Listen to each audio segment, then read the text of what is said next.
ఆయన నువ్వేం చేస్తావు, ఎక్కడ ఉంటావు, పెళ్ళి అయిందా, పిల్లలు ఉన్నారా, హస్బెండ్ ఏం చేస్తాడు, ఈ డీటెయిల్స్ అన్నీ అడగడం జరిగింది. నేను చెప్పాను. లాస్ట్లో ఆయన ఫోన్ నెంబర్ ఇచ్చి నా ఫోన్ నెంబర్ తీసుకొని ఇక్కడ వద్దు టెలిగ్రామ్లో చాట్ చేద్దాము అనేసి చెప్పారు. సో నేను టెలిగ్రామ్లో మెసేజ్ చేశాను. 2 days బాగానే మాట్లాడారు నాతో, అంటే నార్మల్గానే మాట్లాడారు, అందరూ ఎలా ఫ్రెండ్లీగా మాట్లాడతారో అలాగే మాట్లాడారు. సో కంటిన్యూస్ చాటింగ్ అనమాట. 2 days తర్వాత వీడియో కాల్స్ చెయ్యి, నీ న్యూడ్స్ పంపించు అని ఈ టైప్ ఆఫ్ మెసేజింగ్ చేయడం జరిగింది నాకు. సారీ సార్, నేను న్యూడ్స్ అయితే అట్లాగా పంపించలేను, వీడియో కాల్స్ కూడా నాకు కంఫర్టబుల్ కాదు అనేసి చెప్పాను అనమాట. నేను నా బాబు మాత్రమే ఉంటాం ఇంట్లో, నాకు ఒక కేర్ టేకర్ ఉంది. న్యూడ్స్ పంపించమని ఒక 3-4 days అడిగారు బాగా. నేను పంపను అనేసరికి కొంచెం బెదిరించడం లాంటివి చేశారనమాట. ఓకే న్యూడ్స్ పంపొద్దు, నేను నీతో మాట్లాడాలి, నన్ను పర్సన్గా మీట్ అవ్వు, ఇన్ పర్సన్లో మీట్ అవ్వు అని చెప్పేసి అన్నారు. ఎలా కుదురుతుంది సార్, నాకు అవ్వదు, నాకు మా బాబుతోనే ఉంటుంది రోజంతా, నాకు అవ్వదు అనేసి అన్నాను. ఒక 2 days బాగా బతిమలాడుకున్నట్టు అడిగారు అనమాట నన్ను. మీట్ అవ్వచ్చు కదా, ఈ టైంకి మీట్ అవ్వచ్చు కదా, నేను ఈ టైంకి ఫ్రీ అవుతాను అనేసి ఇలా అడగడం జరిగింది. నేను రిజెక్ట్ చేశా. ఆ తర్వాత కొంచెం ఆయన అధికారం చూపించడం, లైక్ నేను రైల్వే కోడూరు ఎమ్మెల్యేని, నా కోడూరు ఇది ప్రస్తుతానికి, నువ్వు ఇక్కడే జాబ్ చేస్తున్నావు, నీ ట్రాన్స్ఫర్ కూడా నా చేతిలోనే ఉంటుంది, నీ ప్రమోషన్స్ కూడా నా చేతిలోనే ఉంటుంది అని ఈ టైప్ ఆఫ్ మాటలు మాట్లాడడం స్టార్ట్ చేశారనమాట. నాకు అర్థమైంది, సార్ మీరు ఎంత చెప్పినా సరే నేనైతే కలవడం జరగదు అనేసి నేను చెప్పాను.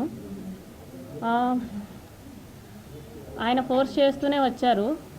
నేను ఈయనకి ఫోన్ కాల్స్లో మెసేజెస్లో చెప్పడం అర్థం కావట్లేదేమో అని చెప్పేసి నేను కలుస్తాను, జూలై 9th కలిశాను. For the first time July 9th కలిశాను. ఆయన షెడ్యూల్ అంతా అయిపోయిన తర్వాత నైట్ 8 o'clock అలాగా వచ్చి నన్ను పిక్ చేసుకున్నారు, మా ఇంటి దగ్గర పిక్ చేసుకొని తీసుకెళ్లారు. రైల్వే కోడూరు నుంచి కడప రూట్ వెళ్దాం అనేసి అన్నారనమాట. Railway Koduru to Kadapa route 90 kilometers వస్తుంది, కడప వరకు 90 kilometers వస్తుంది. సో స్టార్ట్ అయ్యాము. మా బాబుతో మా కేర్ టేకర్ ఉంది.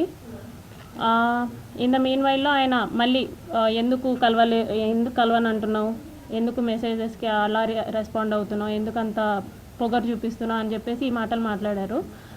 రాజంపేటకు వచ్చేసరికి రాజంపేట టు బాక్రాపేట మధ్యలో ఒక డార్క్ విలేజో మరి ప్లేసో నాకు ఐడియా లేదు, అక్కడ ఆపారనమాట. ఆపిన తర్వాత నేను ఎందుకు ఆపారండి అంటే, ఎందుకు నువ్వు నాతో సరిగ్గా ఉండట్లేదు, ఎందుకు నేను అడిగినవన్నీ చేయట్లేదు అని చెప్పేసి కాన్వర్సేషన్ స్టార్ట్ చేశారు. లేదండి నేనైతే ఆ టైప్ కాదు, నేను ఇక్కడ 5 years నుంచి ఉంటున్నాను, నేనైతే ఆ టైప్ కాదు, నేనేంటో నా జాబ్ ఏంటో అన్నట్టు ఉండేదాన్ని అనేసి నేను చెప్పాను. నువ్వు నాకు సెక్షువల్లీ కావాలి అనేసి ఆయన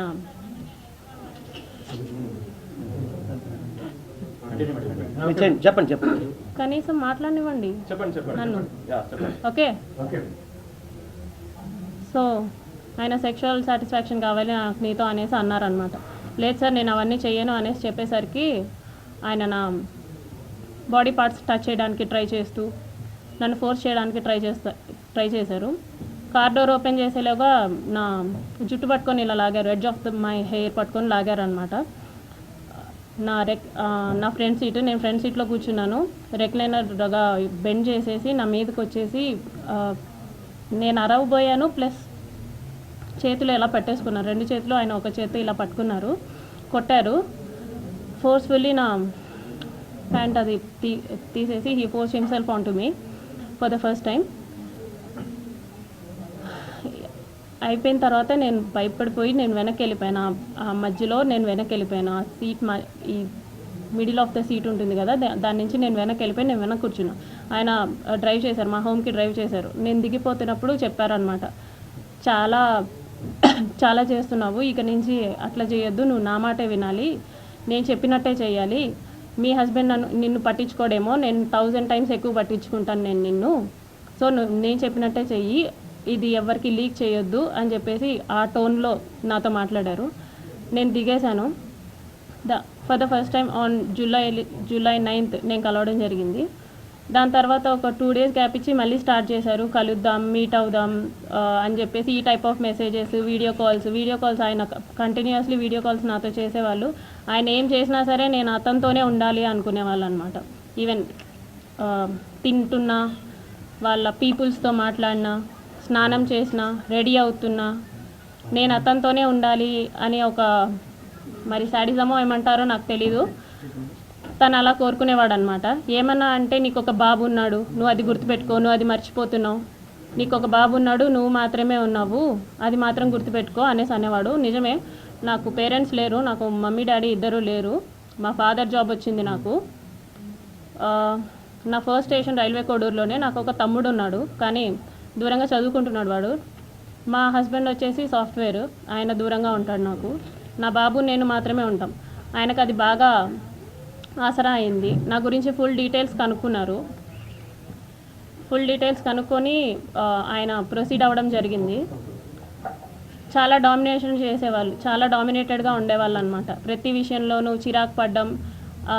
ఇలా ఎందుకండి ఈ టైప్ ఆఫ్ రిలేషన్షిప్, ఈ టైప్ ఆఫ్ ఫోర్స్డ్ రిలేషన్షిప్లో నేను ఎందుకు ఉండాలి అని చెప్పేసి నేను అడిగినప్పుడు, నాకు నువ్వు ఇలాగే కావాలి, నాకు నువ్వు ఇలాగే ఉండాలి అని చెప్పేసి బెదిరింపులు, గట్టి గట్టిగా మాట్లాడాలు, పొగరు చూపించడాలు. ఏమన్నా అంటే ఆఫీస్లో ఒక ఎంక్వైరీ వేస్తాను అనేసి అంటారనమాట.